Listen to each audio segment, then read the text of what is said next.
Sejam bem-vindos ao MinionoCast, o podcast do Miniono Poços de Caldas. Eu sou o Bruno, o secretário-geral da 9ª edição do Miniono, e hoje a gente está aqui de volta com a Nathalie, a diretora do Comitê Canacives 2019.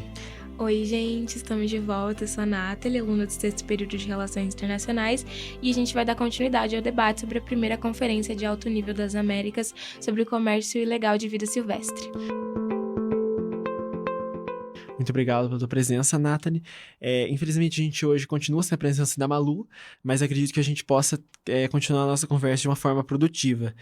Então, dando início aqui à nossa conversa de hoje, eu queria introduzir aqui, né, no nosso bloco, que a gente vai falar um pouquinho aí de alguns tópicos e alguns temas relevantes que podem aparecer no dia do debate.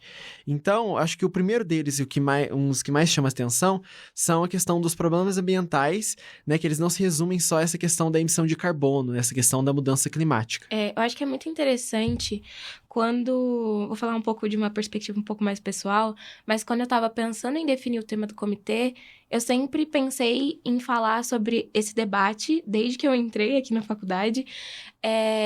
E todo ano a gente vê comitês de meio ambiente, né? Mas as discussões são sempre pautadas em emissão de carbono, efeito estufa, e é claro que isso está acontecendo. E é claro que isso influencia também na biodiversidade, né? A intensificação do efeito estufa, tudo isso influencia no regime de mudança climática e como isso vai afetar os ecossistemas, a vida, a biodiversidade. É um tema importante. Mas eu queria fugir disso e falar de temas que estão interligados a isso de alguma maneira. E aí eu penso, ok, é um tema relevante, mas o tráfico também é um tema relevante, porque a gente vai ter a degradação do ecossistema, a perda da biodiversidade, a mesma questão. E querendo ou não, essa intensificação das mudanças climáticas, elas influenciam também na sobrevivência desses animais. Então, se a gente vai lá e retira eles e muda aquela dinâmica do ecossistema, tudo vai estar meio que interligado, sabe? Então, eu acho que é importante fazer essa discussão sobre o tráfico de fauna e flora, não só pensando as mudanças climáticas, assim, essa parte mais, emissão de carbono e tudo mais direta, mas também pensar a fauna e a flora. E, além disso, pensar também nas vidas diretas ligadas a isso. Quando eu digo vidas humanas, né? Porque a vida silvestre, a gente já está discutindo sobre isso. Mas pensar as comunidades locais que são atingidas, a população indígena que é atingida, né? Os povos originários, porque, querendo ou não, estão dentro desse contexto. Então, não é só o desmatamento que está afetando essas populações. Ir lá e retirar esses animais, retirar essas plantas de lá, também afeta essas populações. E como isso se desenvolve, sabe? Eu acho que, quando eu pensei o comitê, eu pensei em falar para além disso. E eu acho que faz bastante sentido. Sim, é uma coisa que, por mais que seja uma coisa extremamente importante, às vezes acaba passando despercebido, né? Como você falou, isso não só impacta, né, nessa questão da própria vida, né, que está sendo ali violada, mas também nessa questão de como preservar esses ecossistemas, né, esses ambientes que dependem de um equilíbrio muito, muito delicado, né, para continuar ali mantendo aquele ecossistema vivo. Então, você tirar aquelas espécies, você degradar um ambiente para fazer um tráfico, por exemplo, de fauna, de flora, isso também é um problema ambiental, um problema grave, um problema que está afetando aquele ambiente e, consequentemente, as pessoas que estão ali em volta, né? Então, uma coisa que a gente comentou no episódio passado foi a questão dos povos indígenas, por exemplo. Então, quando a gente tem esse tráfico acontecendo próximo de comunidades indígenas, você muitas vezes afeta aquilo na disponibilidade, por exemplo, de caça, na disponibilidade de como aquele ambiente que sustenta aquela comunidade, ele vai continuar, né? Então, se você degrada aquela região, você está condenando aquelas pessoas de alguma forma. Então, isso não impacta só na questão da vida que está sendo traficada, mas também das vidas que estão ligadas àquele ambiente, né? E uma das questões que isso me fez lembrar, por exemplo, é a questão de espécies invasoras. Sim. Porque isso não só afeta aquela região ali, mas também é quem está recebendo. Então, por exemplo, em um país em que aquela espécie não existe e você leva aquela espécie para lá, você possivelmente está causando um desequilíbrio ambiental gigantesco se aquela espécie ela é solta no ambiente. Exato. Então, aquilo também é um problema ambiental muito grave, porque também os países receptores dessa vida silvestre, eles também têm um equilíbrio ambiental. Tem. Então, isso é um problema para os dois lados, né? Tem vários casos sobre isso, assim. Eu acho que no guia de estudos que vai estar disponível para a galera, eu faço uma discussão sobre isso. Mesmo que curta, a gente tem exemplos, por exemplo, como os Estados Unidos. Eu não vou lembrar origens, mas retirou uma cobra, eu acho que é birmanesa, algo nesse sentido, levou para os Estados Unidos, e agora ela é um problema geral no país, assim, em todos os cantos você encontra esse tipo de cobra, e aí chegou-se a ter organizações ambientais pagando para caçadores matarem essas cobras, porque ela está destruindo a dinâmica do ecossistema norte-americano. Então, isso acontece o tempo todo e está totalmente ligado com essa discussão do tráfico. Eu acho que faz muito sentido pensar nisso também. Sim, né? Mais uma vez, reforçando isso, de que não só é um problema de quem está perdendo essa vida silvestre, mas é um problema de quem está recebendo isso também, né? Então, você comentou da questão da cobra. Recentemente, acho que foi há 2 anos atrás, a gente teve um caso também nos Estados Unidos, em que uma vespa asiática chegou nos Estados Unidos e começou a afetar as espécies de abelha nativas dos Estados Unidos. Então, começou a exterminar essas espécies. Então, como que, por exemplo, a abelha, que é um inseto extremamente importante para manter, né, um equilíbrio sistêmico ali daquela vegetação, estava sendo afetado por uma espécie invasora. Então, isso também é uma coisa que deve ser levada em consideração, né, durante o debate. E a partir disso, a gente chega, né, em outro ponto que eu acredito que seja relevante, que vai aparecer nos dias, né, que é essa questão da associação de tráficos, né? Nossa, assim, é muito louco pensar que, de alguma forma, os tráficos, eles se conectam. A gente já espera isso do tráfico de armas ou drogas, de alguma maneira, mas a gente não espera isso do tráfico de fauna e flora. E aí é muito interessante que você vê uma série de notícias falando traficantes de drogas, além de drogas, estavam traficando espécies de animais. E aí eles tentam esconder de alguma maneira, assim, a associação é mais ou menos a seguinte: eu tô traficando drogas, e aí no meio da minha carga de drogas eu coloco alguns animais. Ou eu tô traficando animais, e no meio da minha carga de animais eu coloco algumas armas. Então eles vão pensando de diversas maneiras para tentar sustentar esse mercado mesmo. E acaba que são alianças, né? Você acaba que vê que eles... É uma coisa que se autossustenta, assim. E agem em colaboração com isso. Tem muitas notícias, muitos relatos dessa associação. Sim, né? É um tráfico que puxa o outro, né? Então, as rotas de tráfico, por exemplo, dentro da América Latina, que muitas vezes são usadas para a questão de tráfico de drogas, elas muitas vezes também são usadas para a questão de tráfico de vida silvestre. Sim. Então, rotas de tráfico, por exemplo, de drogas que saem da América Latina e chegam na Europa, também podem ser rotas que podem ser usadas para a questão de armas, de drogas, inclusive de pessoas. Então, e essa questão dessa associação, ela faz muito sentido, não só nessa perspectiva de quem está traficando, né? Porque você está facilitando ali um processo em que você consegue traficar 2 coisas diferentes, mas também o combate a um tráfico também pode acabar combatendo o outro, né? Então, acho que essa questão dessa associação de tráficos, ela pode ser importante aí para se pensar também dessa perspectiva daqueles que não consideram isso uma questão urgente, de como que isso pode acabar afetando esses outros tipos de tráfico, que o tráfico de drogas, por exemplo, é um problema muito sério na América Latina. Então, como que isso, de alguma forma, pode ajudar a combater esse outro tipo de tráfico, né? Pode, mas tem uma perspectiva também que é interessante pensar, que acontece durante a associação, que é se perder, por exemplo, eu tenho uma carga de tráfico de drogas e tem uns animais no meio. O foco vai ser pro tráfico de drogas, não vai ser pro tráfico de animais. Então, a gente vê uma série também de notícias de acontecimentos de, olha, estavam traficando planta, mas era só tráfico de planta. Vamos focar na arma, vamos focar na droga, vamos focar no tráfico humano, que são importantes.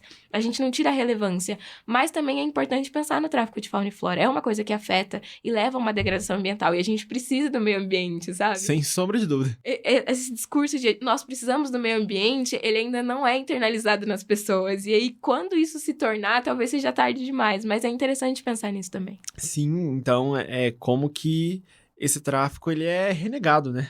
Praticamente. Justamente nesse contexto latino-americano de que a violência e o tráfico é um problema muito grande.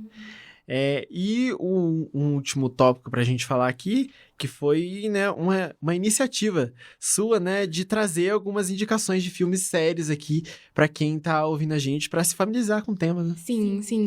Vão ter também indicações no blog, Instagram, todas essas coisas que a gente disponibiliza para vocês. Mas eu decidi trazer aqui porque eu achei que era interessante já de se pensar e é uma forma de você estudar de uma maneira alternativa, né, vamos dizer assim. Então, eu acho que a principal indicação seriam aquelas séries Barrados na Fronteira, tanto em aeroporto, tanto fronteira rodoviária. Tem muita coisa de tráfico de fauna e flora e muito da associação é possível ver nesses programas. Então, você vê gente levando ovo de pássaro na bolsa, você vê gente... Muitas vezes não são grandes traficantes, né? São pessoas normais. São pessoas normais do dia a dia mesmo, fazendo esse tipo de tráfico que é tão grande, assim, mas são coisas pequenas. Teve um caso no Brasil, agora em fevereiro, de ucranianas que estavam levando ovos de araras azuis na bolsa. Meu Deus. Embora. Porque, e confessaram que o intuito era comercializar, porque é um animal em extinção, então vai ser um ovo extremamente superfaturado lá fora e tudo mais. Então, você vê esse processo e esses programas são muito legais, assim. Eu assisto desde sempre, agora que tem essa questão com o comitê, eu presto mais atenção no tráfico de fauna e flora mesmo e ver que ele de fato existe, assim, não é uma coisa imaterial, sabe? Outra indicação, que eu acho que é um clássico, todo mundo já assistiu, mas se não assistiu, vai assistir de novo, que é Rio. É uma produção fantástica. Melhor filme.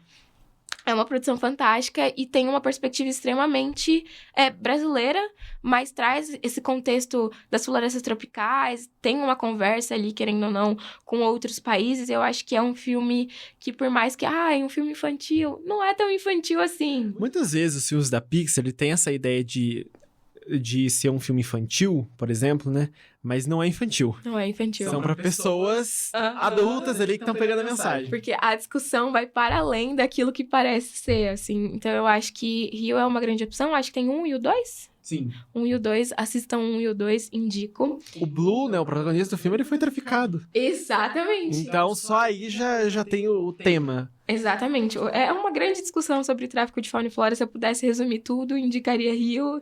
E é isso. E tem um documentário que eu vi alguns cortes dele, admito que não vi ele por completo, mas acho que ele é muito bom. Foge um pouco do contexto latino-americano, mas conversa muito com a discussão. Ele chama The Ivory Game. É um documentário de 2016 e fala sobre o tráfico de marfim. E o impacto do tráfico de marfim no continente africano, que é uma discussão muito grande quando se pensa tráfico de fauna e flora na África, principalmente com as rotas para a Ásia e principalmente para a China, novamente. Adora comprar um marfim também. E faz muito essa discussão sobre as dinâmicas e as rotas de tráfico, assim. Pelo menos os cortes que eu consegui ver. Dá para entender como desestabiliza o ecossistema, como isso afeta os animais, enfim, e como esse mercado ele é muito maior do que ele parece ser, assim, as pessoas não têm essa dimensão, porque quando você fala, é o 4º maior mercado ilegal do mundo, ele é muito grande, ele é o 4º por dizer, assim. Pra ser o 4º tem que ser muito grande. Exatamente, para estar atrás apenas dos maiores armas, drogas e humanos, ele é muito grande. Então, eu acho que é importante para ter dimensão, assim, eu indicaria esse documentário por uma questão de dimensão mesmo. Sim, eu acho que a gente conseguiu aqui abarcar, né, alguns tópicos, algumas coisas que vão aparecer no debate, que vão ser muito importantes para isso. E eu acho que isso já estabeleceu aí algumas bases para a gente dar continuidade. Então, eu queria passar para o próximo bloco, né, em que a gente vai falar um pouquinho, né, de como estudar para o teu comitê. Porque, como a gente comentou, né, esse tema do tráfico de animais, ele muitas vezes não é um tema óbvio. Então, mais uma vez, estar preparado para esse debate vai ser muito importante. Então, a primeira coisa que eu queria te perguntar é quais vão ser os tópicos, né, que os delegados devem discutir no dia do evento. Tá. Os tópicos, eles vão girar muito em torno de tudo que a gente falou aqui hoje, mas a gente pode pensar numa discussão sobre a minimização ou a exclusão das rotas de tráfico. e das redes online. É uma coisa que a gente ainda não tinha citado hoje, mas o tráfico de fauna e flora ele é muito sustentado pelo mercado online. Então, a gente vai fazer uma discussão sobre isso, porque, querendo ou não, a internet hoje ela tá em tudo. E aí a gente tem que pensar como isso influencia também nas rotas de tráfico, que seriam as rotas materiais desse tráfico, porque a gente tem as rotas online, mas a gente tem as rotas materiais. E aí eu acho que é importante pensar sobre isso. Tem nas redes sociais, na internet, enfim, as principais rotas, as trajetórias que esses animais geralmente passam para poder chegar, por exemplo, na Europa ou na China. Achei isso muito interessante. A gente pode pensar, saindo do Brasil, geralmente eles vão para a América Central, ou para o Uruguai. O Uruguai também é um país que faz feiras de animais, assim, ao ar livre. Isso fala muito sobre o posicionamento dele dentro do debate, mas aí esses animais, por exemplo, saem do Brasil, vão para o Uruguai ou vão para algum país ali na região central, e dali eles vão para a Europa, para a China ou para os Estados Unidos, enfim, como quiserem pensar. Japão também tem ali uma associação com essa questão. Então, eu acho que é um tópico que a gente vai debater durante os dias do Miniono. Além disso, eu acho que a proteção dos povos indígenas, das comunidades locais, que a gente falou aqui bastante hoje, é muito importante pensar como a gente está afetando essas pessoas e como a gente vai cuidar para não afetar tanto assim a vida dessas pessoas, como isso vai ser mitigado e como os estados pensam em mitigar isso. Falar de novo que o comitê é de 2019, então olhem o cenário político em relação a isso dos países que vocês forem delegados, né? Eu acho que é muito importante pensar isso e pensar que é uma discussão muito latino-americana mesmo, falar de comunidades locais, comunidades ribeirinhas, povos indígenas principalmente, acho muito importante. Além disso, a gente tem que pensar como é que a gente vai cooperar, né? Como é que, chegamos à conclusão que isso é um problema. Como a gente vai criminalizar esse problema no nosso continente, né? Quando a gente pensa, principalmente o intuito do Peru era a legislação. E quando a gente pensa em legislação, é muito difícil porque a gente está falando sobre vários países diferentes e uma legislação para todos, em algumas perspectivas, afetariam a soberania desses países. Então, como é que a gente vai pensar numa lei que seja boa para todo mundo ou que cada uma possa adaptar para o seu país? E como é que a gente vai pensar em tecnologias ou maneiras de combater o tráfico e como é que a gente vai compartilhar isso entre a gente? Eu acho que são questões muito importantes de serem debatidas nos dias do Miniono, as diretrizes que isso vai ser aplicado, enfim, que serão aplicadas essas leis e essas medidas, e também pensar uma coisa que é uma discussão muito grande no campo de relações internacionais, que é a sociedade civil. Como é que a gente vai incluir a sociedade civil, as empresas privadas nesse debate? Como é que as pessoas vão ter consciência que isso é um problema? Como é que as pessoas podem ajudar a mitigar esse problema? Como é que empresas privadas podem ajudar, seja economicamente, seja socialmente? Como é que a gente vai resolver isso pensando na sociedade civil, na inclusão dessas pessoas fora desse campo de estudo mesmo, para dentro do debate? Eu acho que esses são os principais tópicos que a gente vai debater. Sim, essa coisa, né, que dos tópicos que você comentou, são tópicos bem pensados para pensar essa questão, né, do tráfico, de como isso afeta, de como pensar isso para uma questão, né, de cada um que vai estar ali, né? Então, levar em conta essa questão das especificidades e como colocar isso como um problema. Sim. Eu acho que isso vai ser um tópico muito importante, né, para o debate. Mas então, para continuar aqui, eu queria te perguntar, né, quais fontes você recomendam, né, para pesquisar, né, para estudar para o teu comitê? Primeiramente, o guia de estudos, que vai estar no blog, link também na bio do Instagram, toda essa dinâmica que vai ser disponibilizada para vocês. Mas pensar as declarações oficiais da reunião, então os relatórios oficiais, a gente vai ter como relatório oficial a declaração de Lima, né, por ter sido sediada em Lima, no Peru. Então lá tem os principais pontos que foram debatidos, as principais resoluções e alguns posicionamentos de alguns países, assim. Então dá para você entender mais ou menos como isso vai ser elaborado, sabe? Como é construído a dinâmica do tráfico e tudo mais. nas discussões dos dias das conferências mesmo. Pensar também, para discussão especificamente de tráfico de fauna e flora, relatórios de organizações. Então, a gente tem organizações internacionais que fazem um debate sobre isso. A gente tem a famosa WWF, ou World Wild Fund for Nature, que faz um debate muito interessante, tem relatórios anuais sobre degradação do meio ambiente, mas não só pensando essa questão de gases de efeito estufa, a tradicional, emissão de carbono, né? Pensando também o tráfico de fauna e flora. Eu acho que é um ponto interessante. A gente também tem relatórios do Instituto Chico Mendes de Conservação de Biodiversidade, que são muito bons. Eles estão todos de referência no guia de estudos, para ficar mais fácil também para vocês acessarem. Eu usei para construir o projeto de comitê, para entender mais sobre o tema. Então, eu acho que são lugares muito bons para poder estudar, conseguir ter uma métrica. E notícia também. Eu acho que notícia vai ajudar muito a fomentar os discursos na dinâmica do miniono mesmo, de falar, olha, país, você fez isso, isso e isso, ou olha, outro país, você fez isso, isso e isso. Então, procurar fontes confiáveis de notícia. Tem muita coisa sobre o assunto na internet, mas tem muitos blogs meio suspeitos.